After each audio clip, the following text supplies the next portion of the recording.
Começa agora o Pode Prazer, o podcast onde é permitido sentir prazer. Eu sou Manisha Gaia, terapeuta biotantra especializada em saúde da mulher. Eu sou Daniele Malini, mentora do projeto Biotantra, terapeuta e doula. Hoje, 18 de maio, é o Dia Nacional de Enfrentamento ao Abuso e Exploração Infantil e Adolescente, de crianças e adolescentes. E aí, nós resolvemos trazer uma pauta que não é tão prazerosa, é difícil para a gente falar, é difícil da gente abordar, mas é importante. Então, fizemos questão de, já que a gente fala sobre sexualidade, já que nós queremos quebrar tabus com esse programa, a ideia hoje é sensibilizar e falar de algo que é pouco discutido, né, Dani?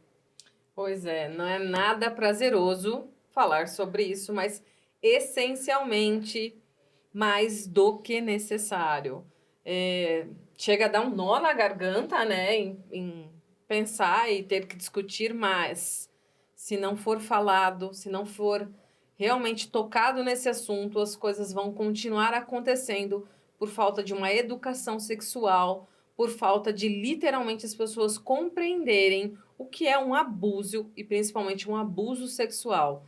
Bom, diz pra gente, você conhece alguém que já foi abusado na infância? Você conhece uma história que te tocou ao ponto de você realmente dizer, eu preciso denunciar, eu preciso falar, eu preciso fazer algo? Ou você conseguiu cruzar os braços? Vamos pensar sobre isso e falar sobre isso hoje? Como a Dani disse, é difícil até respirar e falar a respeito do tema, né? Até porque quem já passou por uma ou outra invasão, às vezes acaba achando que é a única ou que é culpada. Então, é até difícil de falar disso, porque a própria vítima se acha responsável pelo caso. Então, nós temos alguns indicadores a nível nacional, né? Da Secretaria de Direitos Humanos, dos órgãos que cuidam das crianças e dos adolescentes, porém, a gente entende também que, infelizmente, esses dados não são reais. Porque tem muita gente que, primeiro, que não entende, nós que trabalhamos com sexualidade, né? Não entendem que passaram por uma invasão, que passaram por um abuso, que foram molestadas, enfim, de diversas formas. Então, esses indicadores ainda não são reais.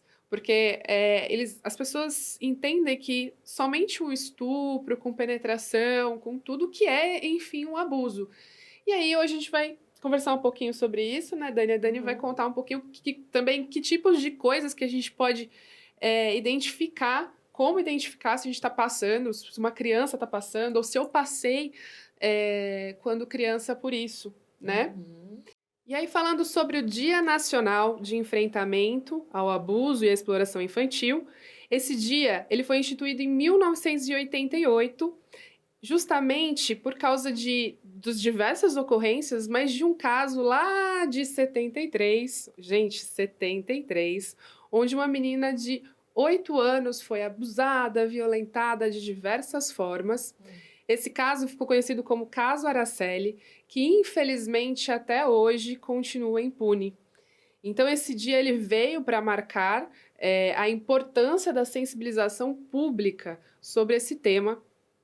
E aí a gente fica pensando, se esse caso, né, que é tão público, ainda está impune, quem diria os novos e os que continuam acontecendo, né, Dani? Como que você vê a importância desse dia para a sociedade? Primeiro que a gente observa o tamanho da importância quando a gente descobre que esse caso de 73 ainda não foi resolvido, ele está impune. Então, até quando isso vai continuar acontecendo? Os abusos, as violações a um outro ser humano, e ainda um de menor, que não tem a menor concepção ainda feita, sabe? Do que é certo, do que é errado, e o adulto está ali para protegê-lo e não invadi-lo, vai continuar sofrendo isso, que deixam marcas para o resto da vida. E as pessoas acham que, ai, não sei por que eu tenho uma ejaculação precoce. Não sei por que eu tenho anorgasmia. Não sei por que eu tenho vaginismo. Ai, não sei por que. Ah, é frescura. Ah, é chatice. Ah, não. Muitas dessas questões são frutos de abuso na infância. Abuso não só que acontece com estupro, sobre a penetração, como você disse, mas a história de ficar molestando, tocando, abuso de poder, inúmeras formas de violar uma criança, isso dá consequências seríssimas. Então, assim, foi necessário instituir esse dia para que as pessoas comecem a tomar consciência, que essa voz vem aqui e dizer para vocês, não a minha, mas essa voz coletiva de dizer, isso não está certo, isso precisa parar, porque isso machuca, isso traz sequelas seríssimas. E aí depois a gente também não sabe, não só as doenças, como a gente está tocando aqui das patologias, mas por que tem um psicopata na sociedade? Por que tem pessoas que têm dissociação emocional? Por que tem pessoas que não têm a menor simpatia? Não estou falando nem de empatia. Simpatia com outro ser humano. Se ela foi violada, como ela vai conseguir agir de uma outra forma quando ela cresce? Ela não tem conteúdo, ela não tem base para isso. Então ela começa a arrumar mecanismos de defesa para poder lidar com tudo isso, porque a sociedade ainda acha que tá tudo bem, que passa, que tá tudo, sabe, certo?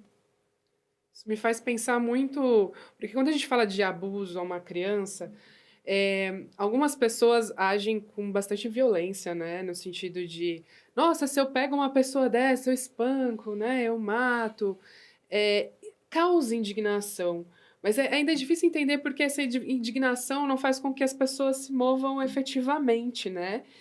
E também, é claro, a gente tem que. A gente está tentando trazer um olhar aqui de um humano, né? De humanização, tanto para quem cometeu o crime quanto para a vítima. A gente precisa acolher muito essa vítima, mas também entender o que é o tabu. O tabu não deixa a gente olhar para esse ser, e não deixando olhar para essa situação sem filtros, né? A gente não encontra soluções. Exato. Então, se eu não olho para esse ser que está cometendo crime de verdade, a gente também não consegue encontrar de verdade uma solução. Então, é muito fácil, invoca muito essa coisa do eu vou, olho por olho, dente por dente, eu vou eliminar esse ser, porque esse ser é doente, mas a gente não está ainda preocupado em eliminar o que causou a doença, né? Então, a gente continua nesse ciclo repetitivo de violência e violência e violência, e como a gente vem dizendo todos os episódios, a gente não está trabalhando com seriedade a questão da educação sexual, né? Então é interessante que em 2021 foi assinado um programa nacional, né? Um protocolo nacional de defesa aí das crianças e dos adolescentes, um decreto onde a ideia é sim ter algumas ações de prevenção desse ocorrido e formar também, porque muitas das denúncias quem capta, quem traz é o educador, né? O educador que reconhece ali aquela criança. Educador, você fala O professor, professor escola, né? na escola que acaba descobrindo, fora vizinhos, essas coisas todas, né? Mas o professor ele é um grande agente de reconhecimento desse problema. E então esse programa ele prevê isso, formar pessoas capazes disso. Porém, ainda está tendo uma dificuldade aí nessa comunicação, porque a gente vê que quando o material vai para a escola de educação sexual, aí os pais que não estão acostumados a lidar com naturalidade com isso, não, peraí, não vamos olhar para isso. Então, como você vê tudo isso, Dani, da gente precisar falar disso, mas ainda não querer olhar para isso? Que reflexo é esse, né, nessa sociedade? Tem uma coisa muito interessante de algo que você estava falando, né, agora mesmo, que vai trazer até essa resposta, mas eu vou dar um passo atrás. Você sabia que muitas das pessoas que sofreram abuso, né? E elas nem se dão conta de que aquilo foi um abuso ainda. Ah, mas tudo bem, a culpa era minha, ou eu que não sabia, ou eu que coloquei ali, ou eu que estava com a minissaia e provoquei. Enfim, porque a vítima às vezes tem esse padrão, esse comportamento de se colocar como a culpada até. E aí, quando ela não se dá conta disso, que aquilo foi uma violação do outro para com ela, e ao mesmo tempo, às vezes quem abusa toca aquela criança, aquele de menor, vamos falar assim, de uma forma em que o corpo daquele serzinho responde com prazer, né? Às vezes o abusador, ele nem sempre vem na violência, ele vem com aquele carinho, com um doce, com aquele afeto envolvendo, com fala, deixa eu te tocar, eu vou fazer só uma cosquinha. E aí ele vai, de alguma forma, invadindo o corpo daquela criança, mas para ela aquilo não é invasão, e ela vai tendo prazer, porque a resposta daquele corpo é prazer quando estimulado, ainda mais criança que é pura sensação, né? E aí ela vai crescendo e fica com aquela memória do corpo que ficou assim, era gostoso, tinha algo estranho, mas era gostoso.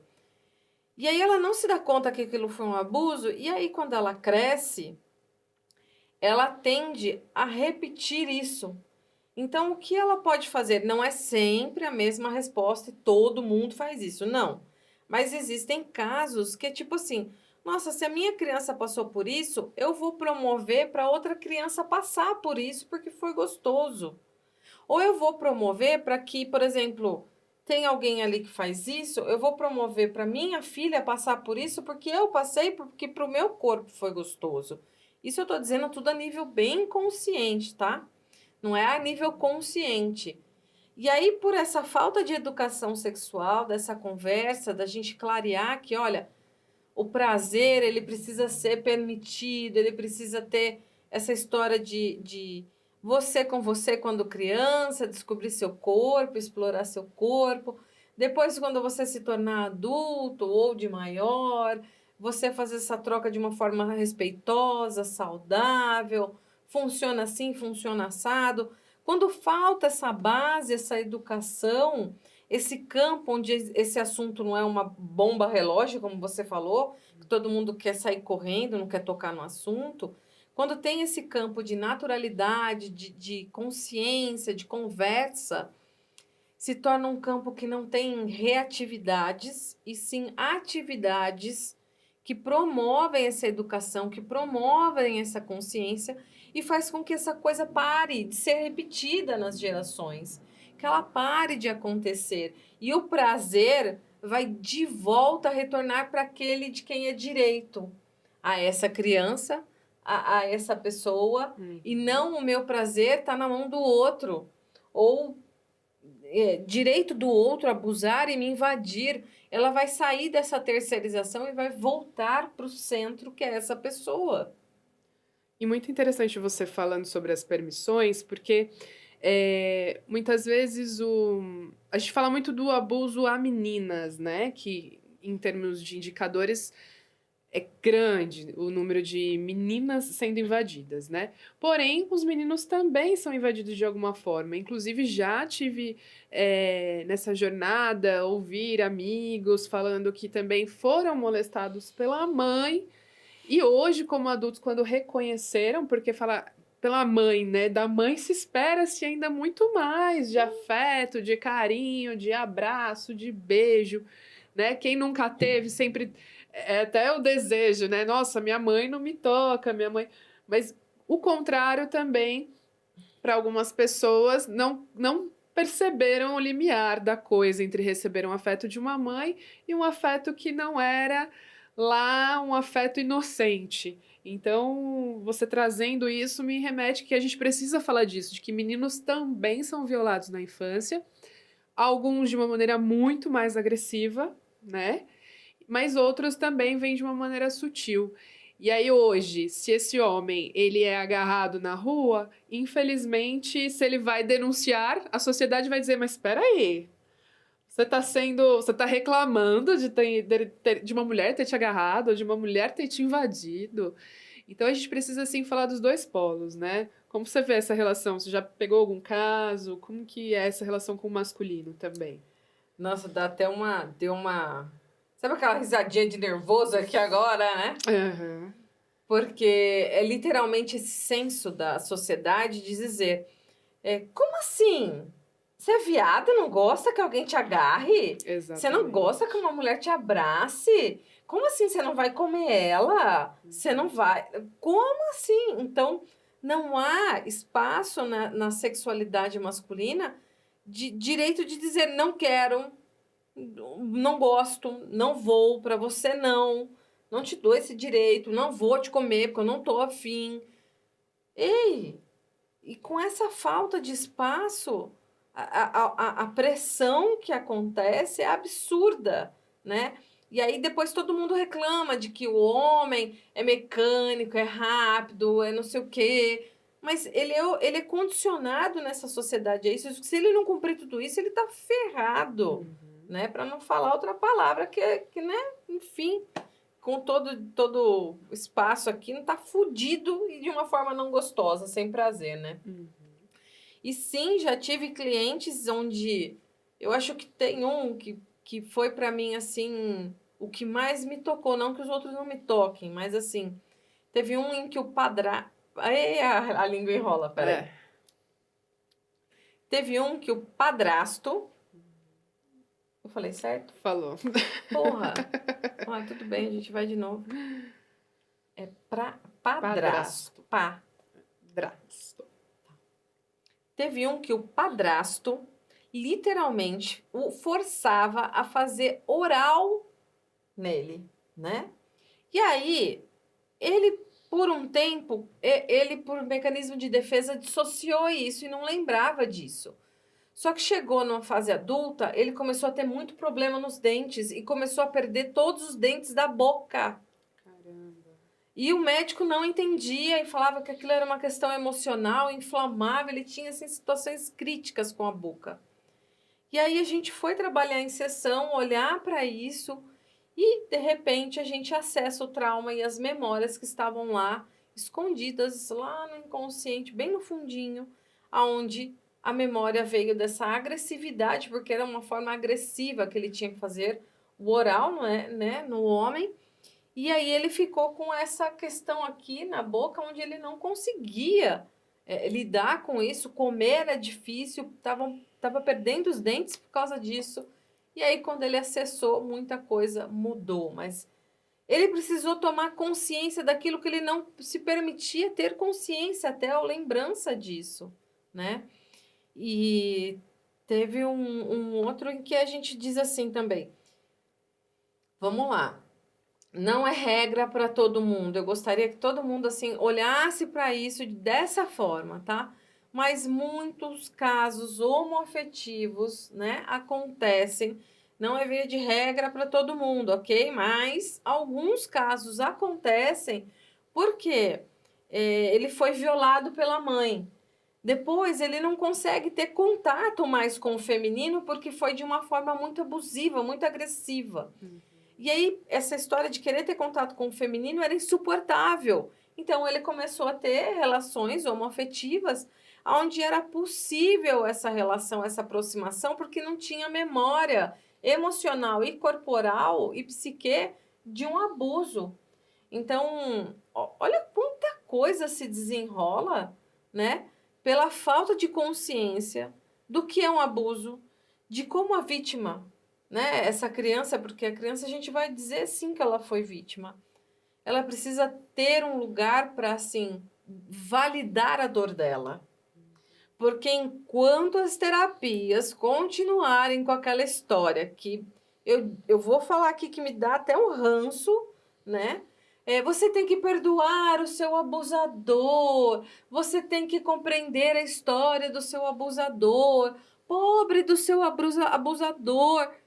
Gente, e essa pessoa que sofreu essa dor, onde ela fica, como ela fica, e a dor dela, eu não estou dizendo que é para ela viver só sobre a dor dela ou sobre a raiva do outro, mas ela precisa validar e compreender que muitas coisas que ela vive hoje está respaldada nesse trauma, né? E ela precisa compreender o tamanho dessa dor dentro dela, trabalhar isso para depois seguir a vida e tomar atitudes diante disso. Então não me venha com essa história de que a solução dos problemas é perdoar o abusador. A solução dos problemas é eu reconhecer a minha dor e entender o que eu faço e as minhas escolhas diante disso que eu vivi. E aí fica ainda mais complexo quando esse abusador, como nós falamos, vem do núcleo familiar, porque tem que, né, amar pai e mãe, segundo a Bíblia, lá, incondicionalmente. E sendo que a própria campanha do governo, né, de 2021 sobre o Dia Nacional de Enfrentamento fala que 52% dos indicadores ali de 2019 apontam que o abuso ele vem de familiares, né? E aí você chega numa terapia que fala pra você, você tem que amar pai e mãe condicionalmente, perdoar e tudo mais. E você fala, poxa, e a minha dor, né? Onde que ela vai ser validada? Onde que eu vou ser acolhida? Porque não teve pai e mãe pra me acolher, eu tive que me virar sozinha. E aí, em que momento eu vou olhar pra isso? Ter que esperar uma crise de pânico, uma ansiedade ao máximo, uma depressão, um câncer vir para libertar essas memórias e eu me acolher de alguma forma ou eu desistir da vida, né? Então, outro indicador que a gente não fala muito é o do suicídio, né? Que é um grande tabu. E eu tenho certeza, porque eu já tive clientes nesse sentido, que boa parte desses desejos de suicídio, né? Vem de abusos sexuais. Não sei se você pode me dizer um pouco mais sobre isso, mas muito recente, inclusive em sessão, de receber isso, de pessoas que passaram por um caso de abuso na infância e não veem mais valor à vida. E aí chega um terapeuta namastê lá e fala, ai, você é ingrato, você tem que ser grato pela sua vida, olha quantas coisas boas. E essa pessoa está carregando um fardo de dor não resolvido desses abusos, né? E você falou aí 52%, né? Uhum. Isso é o que é registrado, certo? Registrado. E tem muitas pessoas, muitas, não é pouca não, que não registram o abuso, porque nem reconheceu o abuso. Ou porque tem vergonha de expor o abusador para a família. Ou eu já vivenciei isso de perto, aonde a vítima vai falar para mãe e pai que, por exemplo, o tio estava abusando, o pai e mãe não dá validade alguma para a fala dessa criança, e ainda todo mundo começa a incriminar essa criança, atacar ela, porque estava tirando, sabe, assim, a santidade do tio, pobre do tio, como assim? Meu Deus, então assim, isso aí ultrapassa 52%, eu sinto muito, não concordo até com essa porcentagem, porque muita coisa não é validada e registrada. E essa história que você trouxe sobre o perder o sentido à vida, né? Desejar a morte, o suicídio,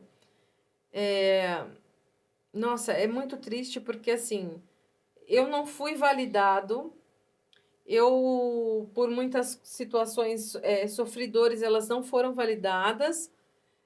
Se dentro da minha casa eu passei isso, o que o mundo vai fazer comigo? Porque esse pai e mãe que era feito para me amar, mas me ensinar o que é prazer, não me ensinou, me invadiu, o que o mundo lá fora vai fazer? Então não faz sentido viver. Então, assim, são dores absurdas mesmo, por falta de validação, por falta de educação sexual e de entender. Abuso é algo, assim, muito doloroso, gente, é uma violência absurda, né? E precisa literalmente ser falada, vir para o mundo assim, e mudar a situação, né? Você falou que isso veio em 2021. 2021, Programa Nacional, Não né? faz nenhum ano, meu Deus. Então a gente vê que é mais um passar a caneta para dizer que é feito do que em termos de ações, porque se você for olhar a nível prático, no seu dia a dia, o seu filho chegou até seu filho algum material? Você viu propagandas, assim como a gente vê propagandas imensas, políticas, ou, enfim, a nível municipal, estadual ou federal? Você ouviu falar alguma coisa sobre isso? Eu não ouvi. Eu nem sabia que esse programa tinha sido assinado, né? Eu também não. Então, é algo que devia ser difundido muito mais pela sociedade.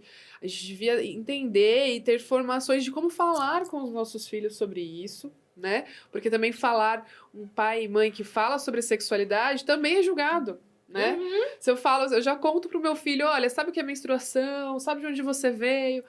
Nossa, como assim você já fala isso pro seu filho, né? Eles acreditam hoje que a informação é uma invasão.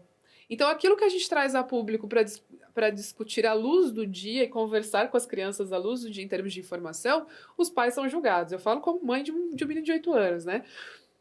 Então, os pais são julgados de falar abertamente sobre isso, enquanto os abusos continuam ocorrendo na noite ou nos quartinhos no fundo da casa, né? Então, é bem lamentável. A gente tá falando, não é gostoso falar disso, porém é preciso, porque alguém precisa falar disso, né?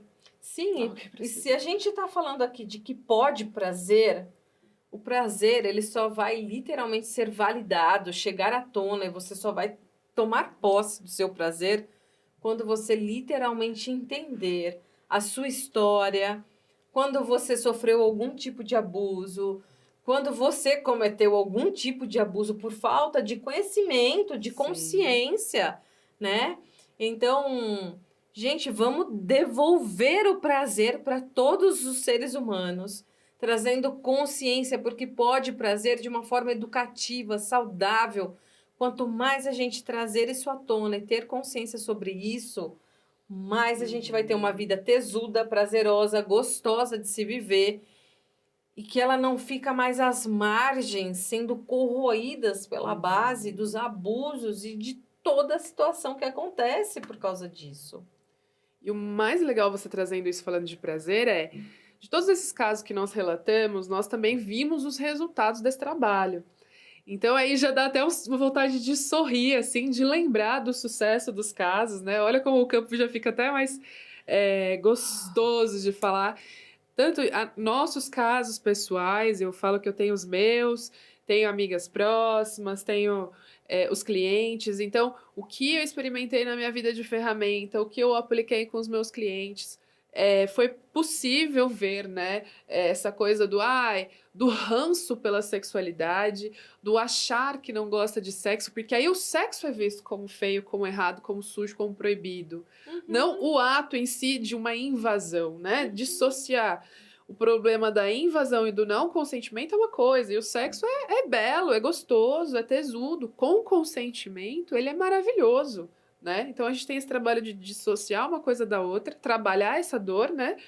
E os resultados acontecem, a ponto de ver essas pessoas gozando livremente, sentindo prazer na vida, sentindo prazer de existir, mais do que na cama, né? Exato. Então, é muito gostoso você falar disso também, porque aí me traz, opa, peraí, né? É possível, a gente tá falando disso aqui porque também é possível, a gente entende que é possível lidar com essas situações, né, Dani? E falando disso, então, quais são os possíveis caminhos que essas pessoas que passaram na infância, vou falar dos adultos primeiro, né? Quais são os possíveis caminhos para começar a olhar para essa dor e dissolver essa dor? O primeiro ponto é procurar um terapeuta responsável, né? Onde ele consiga abrir esse espaço para validar a sua história, validar a sua dor, tá? Porque, às vezes, um abusador, ele já não está mais entre nós. E não tem mais o que fazer. Mas o que eu posso fazer com aquilo que foi feito comigo, né? Então, eu preciso compreender esse espaço de validar a minha história, de saber como eu vou resolver isso hoje, de como eu vou literalmente lidar com isso. E será que os reflexos disso são só na própria sexualidade? Como você disse, tem gente que tirou a vontade de viver. Tem pessoas que não conseguem lidar e conseguirem trabalhar. Tem pessoas que não conseguem literalmente concretizar nada na vida. Então, especificamente falando de abuso infantil, como a gente está nesse tema hoje, isso pode afetar de diversas maneiras um ser humano. E ele só consegue entender a história da vida dele se ele encontrar um espaço com um profissional competente para validar a história dele, olhar isso com carinho e dizer, ok, sua dor, e agora o que é que a gente vai fazer com isso, né? Então, isso é muito importante. Não é só virar um justiceiro, não. Começa a olhar para você. Isso é o ponto importantíssimo a se acontecer. E também tem o caso, né, Dani, de situações onde alguns terapeutas começam a acreditar que que todos os problemas voltados à sexualidade têm a ver com abusos. Quando, na verdade, às vezes foram alguns registros, como um filme pornô que essa criança acabou vendo, ou algo do tipo, uma revista, né, que o pai tinha, que sim impactou para elas. Algumas crianças não entendem, passa despercebido, outras ficam impactadas. É, mas aí o terapeuta nessa leitura acaba se confundindo um pouco e trazendo é, essa ideia de que foi abusada, e aí o cliente acaba vindo desesperado, né? Então, você como formadora de terapeutas, como você vê isso também? Como trabalhar isso com os terapeutas para também não achar que todos os registros dessa criança, toda a dor desse adulto se resume a um ato efetivamente de estupro, né? Como você vê isso na formação dos terapeutas? Primeiro, o terapeuta entender o lugar dele de ouvinte e depois de literalmente, assim, ter conhecimento técnico, de falar, não, peraí, vamos investigar um pouco mais. Vamos olhar mais fundo essa história. Você viu, como você se sentiu, como foi isso no corpo. Então, talvez trazer o que eu chamo de anatomia emocional, olhar para isso. Essa anatomia corporal do trauma, também olhar para isso, saber olhar para isso, para também trazer assim clareza para essa pessoa da história dela, para ela falar, não, aqui eu me senti abusada, aqui eu me senti invalidada, aqui eu sinto que isso traz reflexos na minha história, diferente de um terapeuta que não tem estrutura técnica, não tem estrutura para lidar com a própria sexualidade, como você traz, e não sabe lidar com abusos e traumas, e aí vem com aquele julgamento de senso comum. Ai, se você não goza, é porque você foi abusada. Uhum. Porque se você não faz isso, é porque você foi abusado. Porque se você... Todo mundo agora, como a Maline falou da história do dente, todo mundo que perde dente agora sofreu abuso de fazer oral nos outros. Uhum. Não, pelo amor de Deus, sai do senso comum. Literalmente vai mais fundo na história dessa pessoa, com conhecimento e com presença, e tenta permitir ela descobrir qual foi o fenômeno que se apresentou na vida dela, derivado das situações que ela viveu, né? Muito bom. Então, muita atenção, pessoal, na hora de fazer essa escolha. Olhem currículo, olhem histórico, olhem depoimentos dessas pessoas, né? Peçam indicações, a gente sempre fala isso. Vai buscar um terapeuta para trabalhar a sexualidade? Investigue, peça indicações, veja os resultados, né? Até o primeiro momento, né? Se permita conhecer, porque tem muita gente também que não vai nem para uma sessão porque morre de medo, mas depois que você se assegurou dessas informações sociais, né? Dessas informações legais, não há nenhuma ocorrência, nenhuma polêmica em cima desse nome, desse terapeuta, também se permita ver, sentir e respirar e partilhar o que é tudo isso, né? Se permitir, mas também sempre dar um passo com consciência, né? E por fim, vamos falar um pouco em relação à criança em si, né? Já que o dia é de enfrentamento, infelizmente também nós temos dados de que 55 crianças por dia no Brasil, nesse exato momento, podem estar passando por uma invasão. Como adultos, o que a gente pode fazer, né? Além de lidar com essa ânsia de querer do olho por olho, dente por dente, porque é uma dicotomia, ao mesmo tempo que você quer fazer alguma coisa, você quer matar, você quer fazer tudo ao mesmo tempo, né? Mas o que efetivamente a gente pode fazer quando nota que alguma criança ou adolescente está passando por essa situação? Eu acho que o mais importante mesmo é como você falou. Você tá atento a tudo isso que essa criança traz? Você tá atento ao corpo dela, às respostas emocionais dela, às respostas mentais dela, né? Ver como ela tá reagindo ao meio, se ela mudou comportamento, sentar e conversar com ela, dizer, olha, as regras sobre o corpo dela, quem pode tocar, quem pode ver, quem não pode, como funciona isso, né? dizer adulto, o que ele pode, o que ele não pode, quais são os adultos que podem, que não podem, né? Tem trazer toda essa estruturação de educação para ela, de estruturação de você também estar acompanhando o comportamento, ser responsável por olhar isso, de olhar o corpo dela, se está tudo ok, e sempre fazer check-ups, tal, com o pediatra, e tá super antenado, super ligado. E, gente, tem coisas que fica de antena ligada, presta atenção, vai investigar, dá ouvidos a essa criança. E se depois, lá no fim, você descobrir que era alguma brincadeira, que era alguma piadinha com você, que era alguma trollagem, explica para ela a importância de que esse assunto não dá para ser trollado, de que esse assunto tem que ser conversado de maneira literalmente clara, séria, responsável, né, para que ela possa assumir as rédeas também desse assunto e ir para a maturidade sendo responsável pelo prazer dela, né? Porque, que nem você falando aí, me veio também muito o comportamento das crianças, que quando começam a dar trabalho, às vezes a mudança é drástica de uma criança que é super comportada, que é super ali, centrada, de repente a criança começa a dar trabalho, não fazer dever, não quer ir para a escola. Então, eu também já vi casos de crianças que no caminho de escola, né, eram invadidas e aí não queria mais ir para a escola. Então, gente, qualquer comportamento, né, drástico ali, vamos, não é só, eu vou levar para o terapeuta resolver, né? Quem tá ali 24 horas com essa criança é você, né? E também tem a relação com o adolescente, porque esse dia de enfrentamento contra abusos e exploração de crianças e adolescentes. Então, o adolescente é a mesma coisa. Porque ele é rebelde, porque ele é um rebelde sem causa, não sabe o que tá falando, invalida o adolescente, sendo que às vezes aquela raiva é uma raiva de uma criança que foi invadida há muito tempo, né?